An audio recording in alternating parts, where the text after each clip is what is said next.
Okay, hi there, my name is Daniil and I am a tech designer in our design team.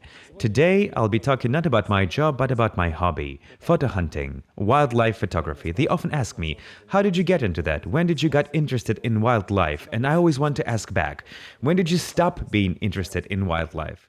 So today I'll be talking thinking that all of you are somewhat interested in wildlife or just going to take a camera and go for a stroll in the park. So here's my plan for today. I will be talking about the selection of photo gear, what you need to photograph wildlife. Briefly, I will talk about where you can find the fauna and also give you a few practical examples in the end. So first thing you have to think about is, of course, your gear. Since today I am the advocate of wildlife photography, I will debunk the myth about the expensiveness of this hobby. So here's my list. You can see here a camera and a lens. And of course, some easy-to-care, not very colorful clothing. Binoculars is very useful. I had a couple of failures when I've been crawling on my stomach, on my belly, down the swamp to something that turned out to be a piece of canvas in the end. You need something to sit down or lie down on the ground, and a snack is always welcome when you're in the wild. I believe on this list there might be questions about the lens and the camera, so let me talk about that. Since we're talking about the beginning of your career as a future National Geographic photographer, I do not recommend you to invest $20,000 into the most advanced, newest gear. There are two approaches here, pretty much, buying new gear from amateur segment or some older gear from pro segment. You can argue for hours about the best option here, but the key point of the slide is that for a start, you can easily do with a budget of $500. And after getting some experience and practice, you can actually adjust your set. For example, getting some super popular zoom 100-400 or 150-600. I can give you a few recommendations in addition to that. First, the first thing to invest into is a good lens. And second, be not afraid of used gear. And third point, don't listen to this disputes Canon versus Nikon versus whatever. It only matters what's convenient to you. Technically, it's pretty much all on the same level. I personally prefer prime lenses, meaning lenses with fixed focal length without the ring to zoom in or zoom out. On this slide, you can see my set, and it's based on my current approach and photo preferences. I really love macro, and I shoot birds from the height. The disadvantage of my set is that I really cannot carry it too far. An image that I found online, this is the extreme set of another animal photographer, Morten Halmer. And it's not all of the set. These are just the screenshots from the video. This is just his set for one particular trip. Okay, we've been talking about what you can shoot with. Let us talk about where you can shoot. I will try my best to highlight 4 major types of locations. And I will be talking about advantages and disadvantages of every one of those based on my photo examples. So first option, for the laziest ones, or for those of you who are busy, just look into the window and see what's outside. Although, you can also be smart about this sort of approach. First of all, just set a decent bird feeder and from time to time add some unroasted seeds or nuts into there. For example, my friend who is a lathe operator at the factory just set a couple of pretty sticks by the bird feeder next to his country house and shoots out of the window. The results are pretty decent, as you might see. Of course, it's not that easy to get amazing shots from the window of your city apartment, but you just have to apply some ingenuity and don't forget about the seeds. Here's a photo of a long-tailed tit that I shot from my window. Another part of location in the city requires more time and effort, but it can potentially bring you more pleasure. You should investigate all of the parks around your house. Not necessarily big parks, a bunch of trees and bushes between the houses would be enough. You just need to know what kind of wildlife lives there and how you can lure it. The secret is simple. Every living being needs 3 major things: eating, drinking, and sleeping. If there is one of those things, you will have wildlife to photograph. I'll give you a simple example. Junkyard. An endless source of food for mice, pigeons, and seagulls, and of course those are a perfect lure for hawks and owls. Or a good example for Russia, the never-dry puddle in the middle of the courtyard, a perfect place to bathe or drink for sparrows and titbirds. Or just the thickness of pine trees is a very cozy place to hide and sleep. You just need to be attentive and remain patient. You don't need to wear your hacky uniform in a park. You just need to be able to blend with the environment, but I still prefer to wear the clothing of some earthy colors. I've made 75% of my photos in the nearby parks. Of course, when you approach as close as the shooting distance, all of the animals are scattering around. Nobody trusts human beings. I just sit down and wait as long as it takes to become the part of the environment. The animals are curious, so they would approach and just investigate me. They're not stupid, that can tell the difference between me and the rest of the environment. They cannot get used to human beings, but they recognize me and memorize me quickly, knowing that I'm not dangerous, especially if I feed them. It's much harder with predators and birds of prey. It's very hard to get their trust, but if you're patient enough, you can find them and approach closely enough. Here's another long-tailed tit. Here's the fledgling of the fieldfare. Fledgling is the nestling that just escaped from the nest, but it doesn't know yet how to fly properly. And this is another tit. Another type of shooting environment is the borderline of natural habitat. That's closer to professional shooting, and here you'd be able to find more special birds and animals, but of course, you would need to prepare more meticulously. You would need to think through your attire, plan the timing, investigate the place so that you would know whom and where you can find, and of course, read about the behaviors of the species that you found during scouting. Usually, you'd get decent photos at a third or fourth approach. There are many reasons to that. For example, you came in the wrong time, you hid in the wrong place, or hid in the wrong way. The main thing here is to be perseverant and learn to enjoy the process. I once spent a few hours in a pile of garbage for a vague opportunity to see the hunting of marsh harrier. I have not seen it, and the smile in this photo is not because I'm happy, but because I'm just being sucked in and trying not to fall. I've collected quite a few devices to put together a mobile hide, and I believe fishermen, hunters, strikeball players, paintball players, the military have these sort of things too. You can often do without special concealment. The objects that stay low and don't move much usually do not bother your potential models. And that's how I captured the rough bird just lying by the edge of the water after a storm at Kotlin Island. There were lots of seaweed after the storm on the shore, and the seabirds were just feasting without paying any attention to the photographers. And from the same series, the lift up at dawn. Of course, you'd not be able to conceal yourself perfectly, but it's more important here to stay down and not bother. And then you'll be able to see the world as it is, pure, pristine, without human intervention. As for the fourth type of location, I'd put it into two types. First is shooting off the water, from the water. That's the perfect case of deep immersion into the natural habitat. I love this sort of shooting, but I don't do it often because it's quite complex and requires a lot of time. You can see on this slide all of the advantages and disadvantages of this type of shooting that I could think of. The view from the waterfront is pretty amazing, and besides, the birds do not expect a human to be there, so they behave pretty naturally, they're calm, they're relaxed.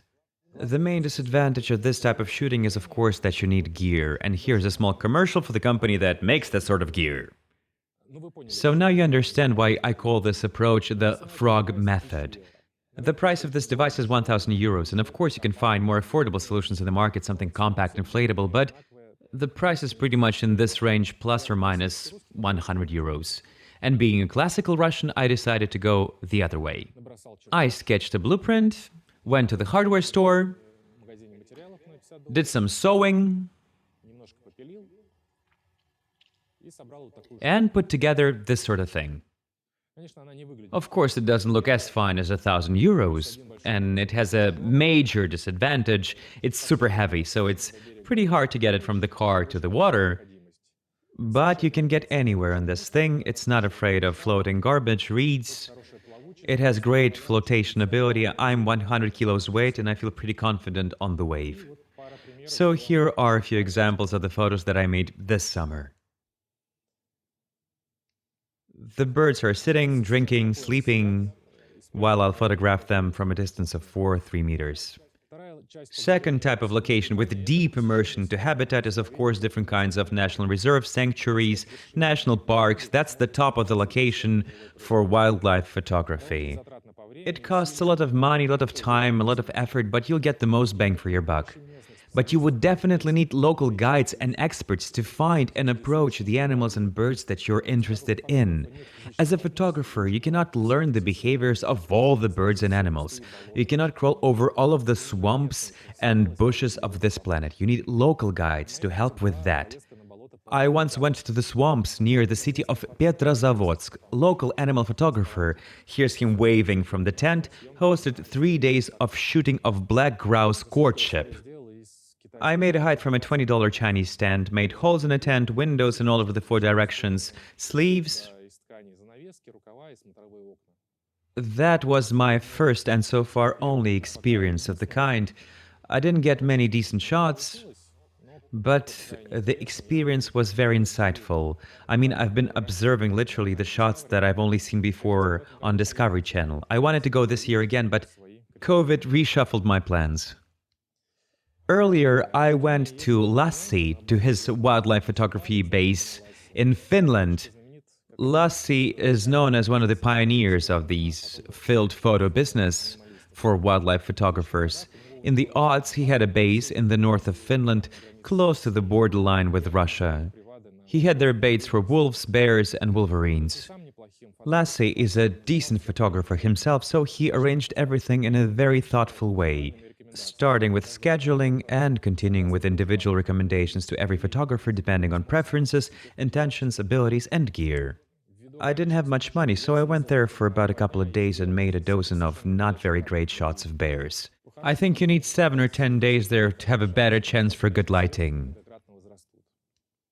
My third attempt to go to this sort of place was for the New Year's, when I went to see my mother-in-law in a small town of Velikie Luki on the border with Belarus. And they have this place called the Lodge of a Wood Spirit. There was one stationary hide organized not by a photographer like in Finland, but by a zoologist who was mostly interested in watching. 40 meters away from the hide, they were dropping the bodies of the animals hit by the car on the road. That is a perfect lure for wolves, foxes, golden eagles, sea eagles. Also, the zoologist took me around the vicinity, so I had a chance to see larger animals, not so much to photograph them. So, summing up our review of the places to do wildlife photography, I'd like to say this. City dwellers believe that there is no wildlife around, and the only way to get a good shot is to go somewhere to Finland. But here are figures for St. Petersburg, a large megapolis. Over 500 species of birds, and that's only birds. So you see, they've not been driven out by transports and factories and millions of people. Those millions of people are actually eyes which can help you track those animals and birds. The news that somebody saw an owl can quickly spread around and you can quickly go to the place and see it. Although photographers prefer to hide their places of shooting, maybe they're selfish, maybe they're noble, there's even a hashtag for that. But you can always open maps and take a look at the map of the area where you're going to take a stroll, and it's pretty straightforward. Gray, bad; green, good; gray with the blue is really good.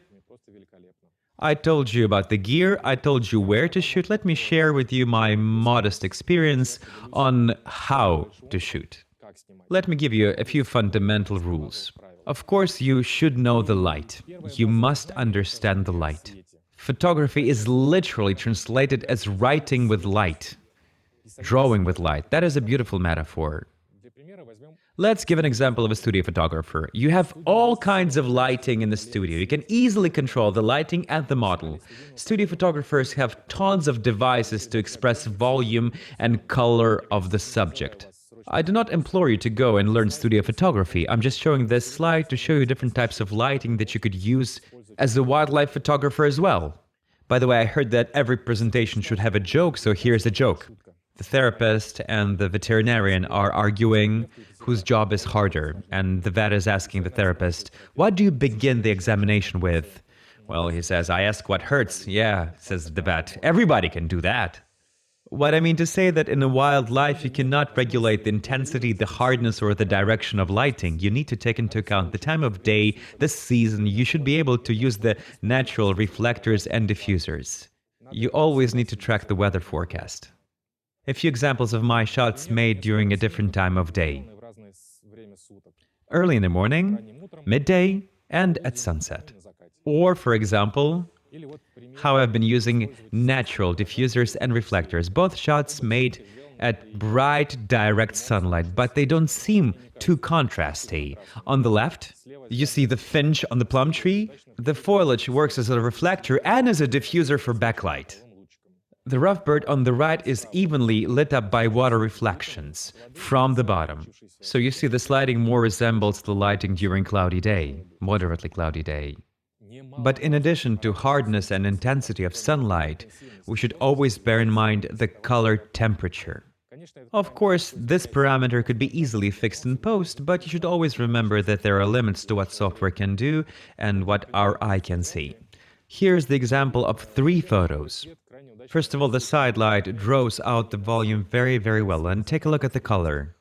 Sunrise and sunset, when the clouds are low, creates lots of extra reflections, and we get the shades of color that are inexistent during a daytime. Color is essential in any photography, and we cannot control much of it in wildlife photography, but you should always take it into account and plan your shooting sessions, not only taking into account the behavior of animals and birds, but also weather and time of day. And of course, following the best practices and traditions, I need to give you 10 tips that you didn't ask for, I guess. As ridiculous as it sounds, you should always plan in advance. Seriously, many times I came to the swamp without rubber boots. I forgot the anti-mosquito spray. I drove for 100 kilometers, then I forgot that I didn't take the battery that was charging. You are like a SWAT team member. They have different types of uniform for different tasks, different missions. They have a list of things that they always must take with them. The rule is universal. Take more. Take more instead of suffering later. Without going into too much detail, next tip. Take my word for it. If you're not going for cheap Instagram photos, but potentially you would ever want a print photo or send it to a competition, if you can spend 10 to 15 minutes at your computer to perfect the image in editing software, shoot raw and use the broadest color gamut. Normally it's AdobeRGB. Never delete the photos in the field. The image that at first glance might seem completely useful will in the end be a winner if you dedicate a little bit time and take a second look. Shooting in RAW is always better, of course, if you have time to edit and space to store the files. Tip number 3. Whichever gear you prefer, you always need to learn how to use it. Even read the manual like 2 or 3 times. A good example is a piano player. He's not looking at his fingers and keys, he's looking at the score. So you should be looking into the viewfinder instead of looking at your camera. Tip number 4. If you want a good shot, don't shoot from bottom or from above. This is a handy advice for other circumstances. Try to test it on your pets or your children. Always shoot from the eye level of the subject that you're shooting. That changes the perception of the object and it stands out against background. Tip number 5. A good wildlife photographer is also the zoologist, the naturalist. You should know the animal that you're photographing. I don't mean that you should be publishing white papers, but you should have the understanding of their behavior, and that will make miracles. You'll be able to anticipate the movement and know what to expect. For example, you photograph an animal with some very complicated courtship. Knowing that in advance, you have a chance to actually photograph that moment. Or like on this photo, I noticed the bird rocking before taking a flight and I caught the moment of the takeoff. Number 6. Even if you're not a Boy Scout, be prepared. Always be prepared. Your camera must be ready, your finger must be on a shutter button. And your camera settings should be appropriate for the condition, of course. Tip number 7. I have not learned this one yet myself, but I realize that it's important, because it's not the easiest thing to do this. My more experienced friends are saying that this is pretty possible. If you look into the viewfinder and close the second eye to concentrate on your shot, you might miss and not see something that surrounds you. So you'll probably miss a very important and interesting thing happening just near you. Or might notice something that will ruin your shot or improve your shot. Tip number 7. Modern cameras can shoot much faster than 20 frames per second. But even if your camera can shoot 6 or 7 frames per second, that's not bad. Shoot burst when the scene is dynamic. I mean, you can always delete the shots that you don't need, but you cannot add that special moment in Photoshop. And a millisecond can make a difference between a brilliant shot and a missed shot. Tip number 9. To illustrate this slide, I wanted to show you this image. It's my personal shame.